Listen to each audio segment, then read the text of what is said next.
Hello, everybody. This is the CT Sports Talent Show. My name is Christopher Saunders, and I'm pleased to have on Christian Morales, who's going into his junior year with the Woodland Hawks. He's a running back and also an outside linebacker as well. Christian, I appreciate you coming on, man. Thank you. Thank you. I really appreciate it. I'm happy to be here. Happy to talk. Just looking at last season really quick, you guys went 8-2. You made the playoffs. You had a home game against East Catholic. You were able to win that game in a rout, and then you played Ansonia in the semifinal. And I know how that game was very competitive, 35-20 in favor of Ansonia. But Yeah. just kind of looking at last season, right? There was so much as far as brilliance amongst the team, and I saw you guys quite a number of times.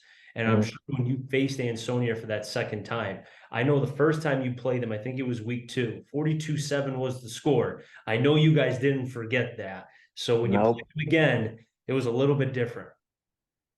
Yeah, we definitely approached that game completely differently. A different, complete different defense. Sorry. Um, we definitely really like overcomplicated it from how it really was, and we went in there thinking, oh, we're gonna do all this for when they do that, do this when they do that, and it was just we couldn't control all the switching in defenses for what we had for certain formations. But definitely going into the second game, we had our game plan straight. We had a defense that we wanted to stay out there that would keep pressure on their run game and then still watch pass game just in case.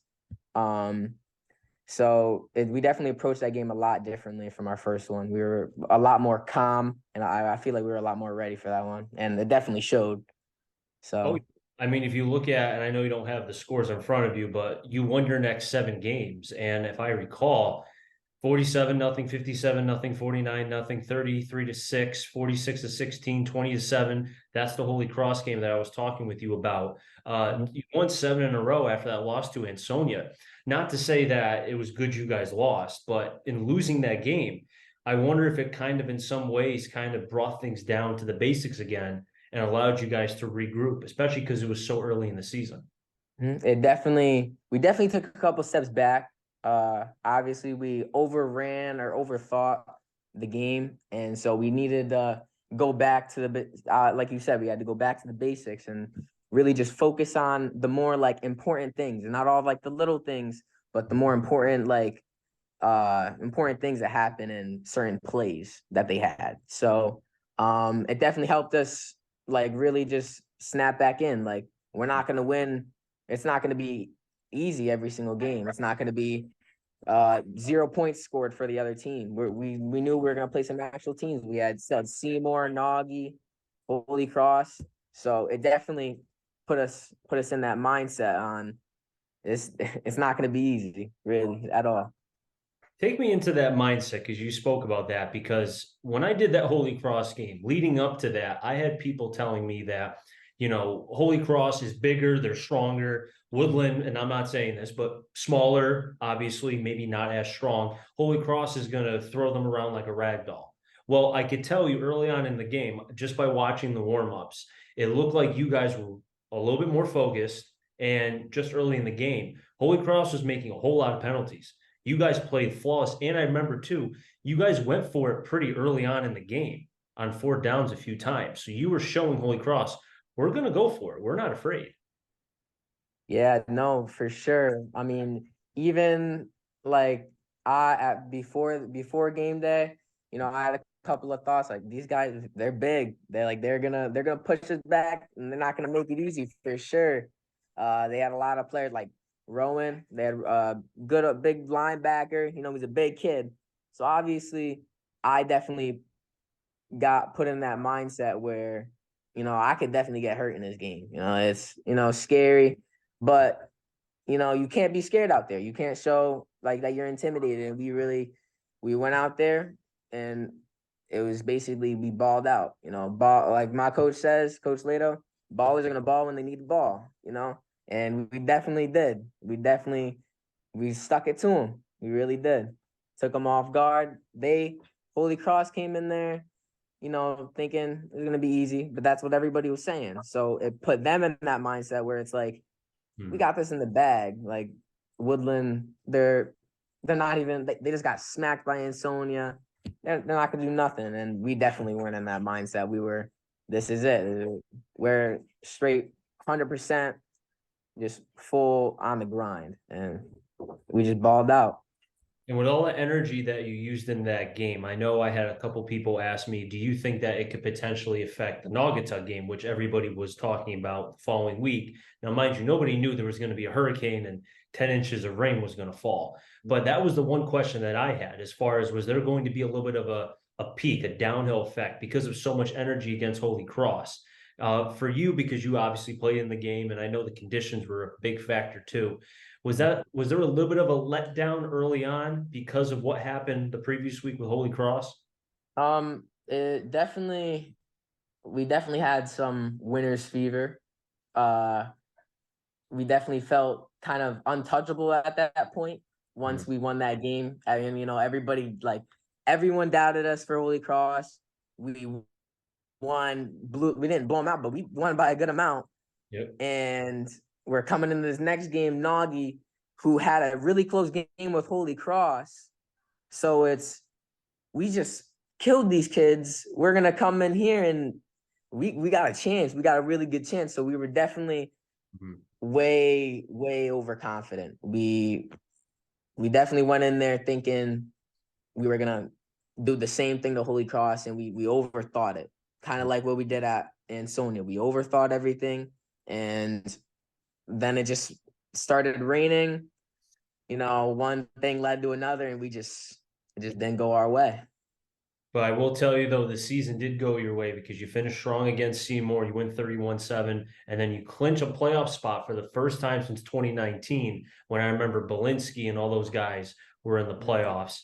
And you guys were the 4 seed. You were able to beat East Catholic, as I mentioned before, pretty handily. You play Ansonia again, and we talked about that. Just when you kind of look at the season really quick, knowing the history that was made with the team last year and with the seniors that you had, do you feel like that is something that now with you being one of the returners and Peta and others, that can kind of help now push the goalpost a little bit more, keep that hunger kind of a little bit more for you guys? Oh, for sure. It definitely sets a standpoint. It definitely sets a standard for, not only our team this year, but classes that come that one after another, other classes. So really I don't really know how to say it. Yeah, especially, yeah, coming so close to having a chance to beat Ansonia in that semifinal game. Um, it definitely, like, and then losing that game, it definitely really put a fire in a lot of the players. A lot of the kids that are coming back, they're ready. I know we're ready. So yeah, it definitely sets a standpoint. We definitely want to shoot farther from where we came last year. And obviously it's crazy on how we were the first team in since what'd you say, 2019 it was with Tyler In Belinsky? 19, yep. That's a big accomplishment for Woodland, for sure. It definitely is. And also to the win the quarterfinal game, which Belinsky in his 2 years, and no offense, I mean they lost their first round games if I recall, but still gets the playoffs back to back years is quite an accomplishment. They had some very talented players on those teams. But for you guys, I know you lost your quarterback, you lost some other key pieces, the tight end who made some great catches against Holy Cross, and I'm sure you're going to have more of a focus now in the offense and become more of that premier back. Also, to you play outside linebacker as well. What's it been like as far as with the team during the off season? What's the conversations? What's the motto? What's been going on with you guys so far? We don't really have like a motto exactly. Uh, we're kind of still working at it, to be honest. We're really just working on like a saying that we could build up, really. We're just kind of trying to make a program, a good community. And so talk between us and the coaches and the players, it's really just staying focused and just being ready for these upcoming games. Like first game we have Holy Cross. So it's like, that's a big game. Like a lot of people are going to be at that. It's a chance of redemption for them. I mean, the score between the two teams over the years, isn't it? It's like tied.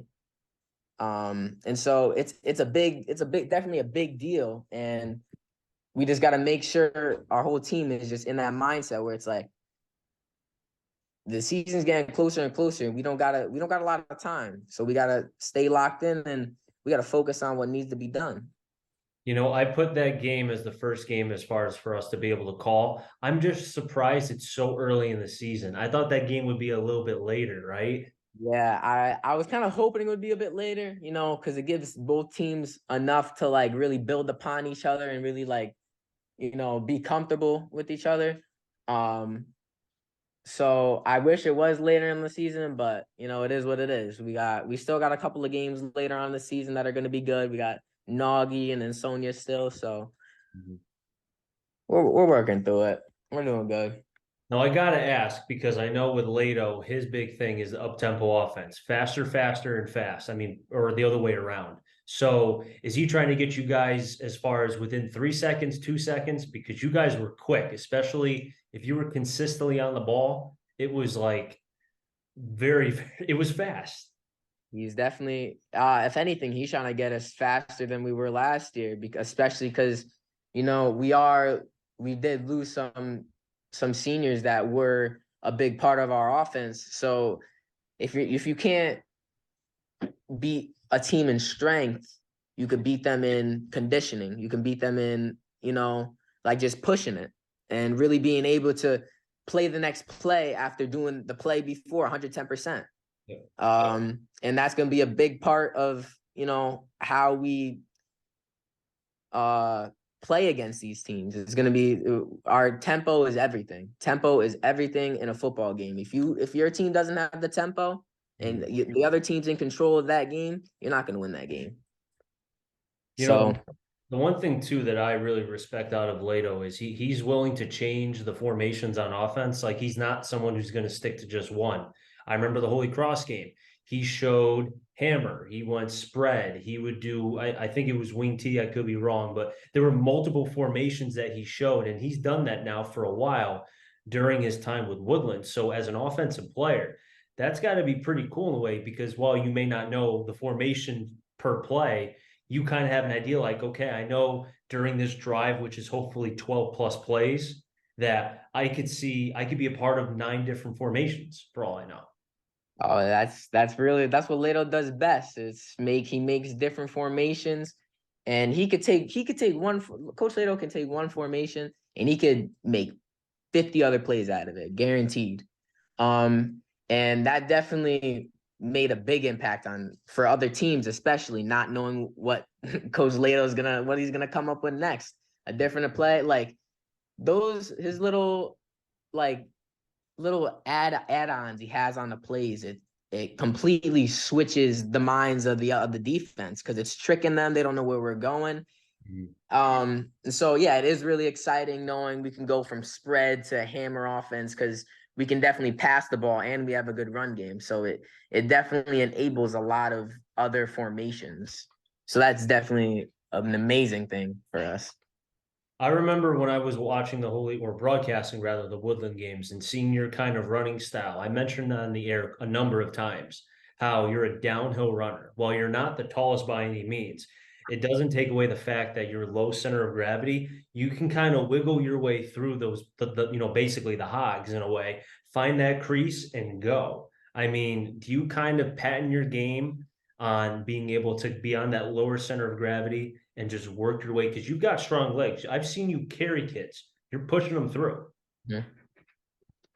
Yeah, no, that definitely in a way it's a curse and it's a gift, having being, a little bit smaller than the other kids because it's, I'm strong. I'm pretty strong for my size, so it's easy for me to stay low and stay on my path and having kids jump at my legs or jump on my back, and it's easy for me to stay on my feet because I have a very good like sense of center of gravity, so it's a lot easier for me to get through holes and everything.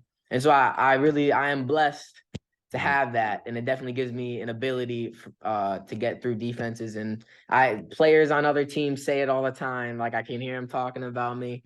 They were like, that kid's not going down or just go for his legs. But it's like I get too low. Yeah. So I am really happy to be able to do that and definitely make an impact even with my size. Does a running back have like an internal clock? Because I know quarterbacks have that, where if they start to hear feet, they start to get happy, hear feet from the defense. They start Mhm. getting happy, they move up, they start to kind of move their way horizontally.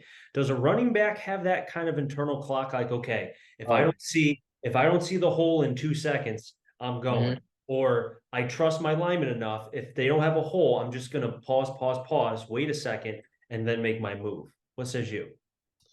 I feel in a way I definitely have a clock in my head because I feel like you have to have that. You have to like be ready for the unexpected at any point, and that's kind of that's kind of like a challenge for a lot of running backs having to see like really trust that hold that the linemen are gonna give you, and if it's not there, you really got to bounce it out. You got to take it back, and you really have to.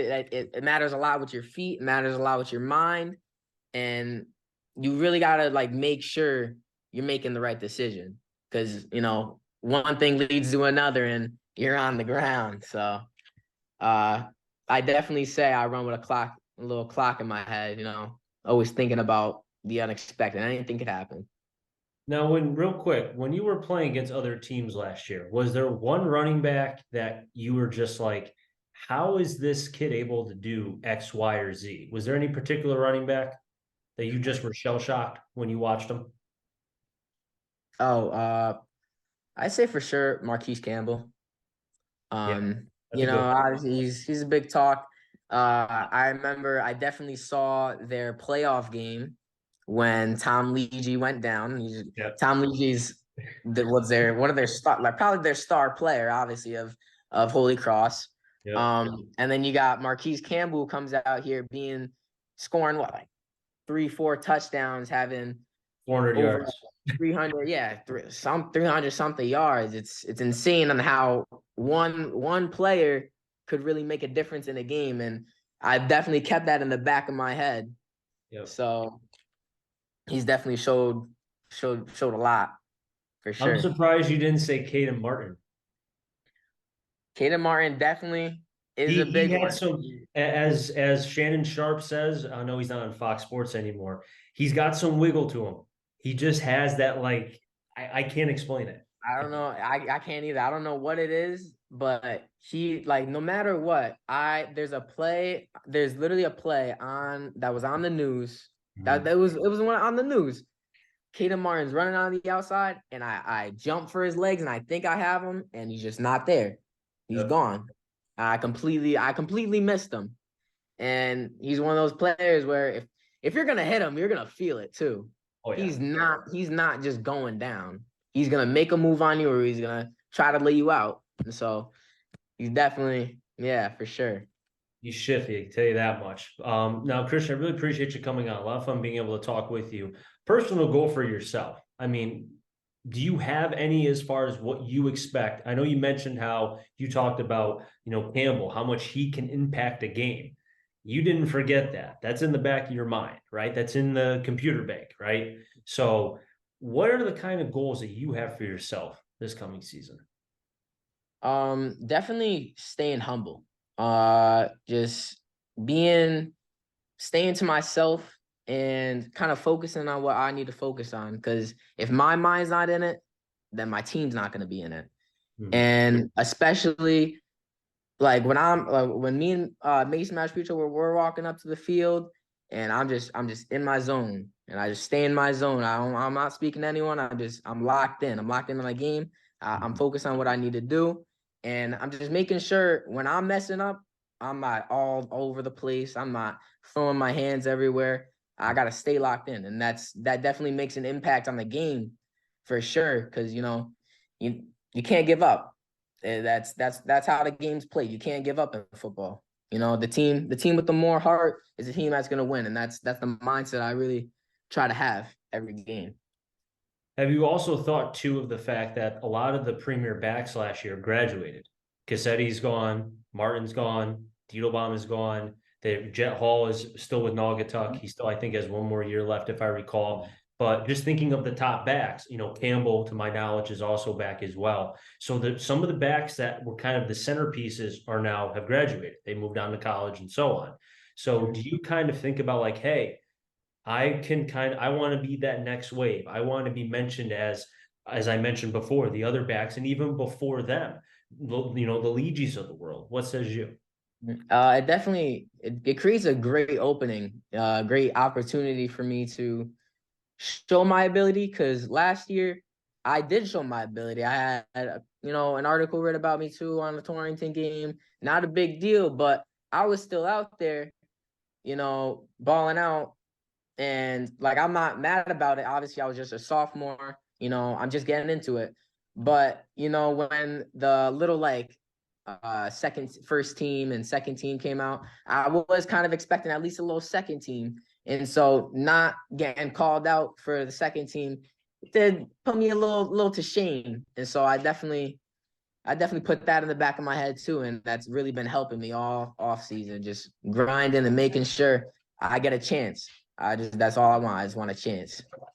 So that's what Christian, I've been looking. appreciate you coming on. A lot of fun being able to talk with you. Thanks again. Best of luck this season. And hey, I look forward to being able to see you when we broadcast some Woodland games this season.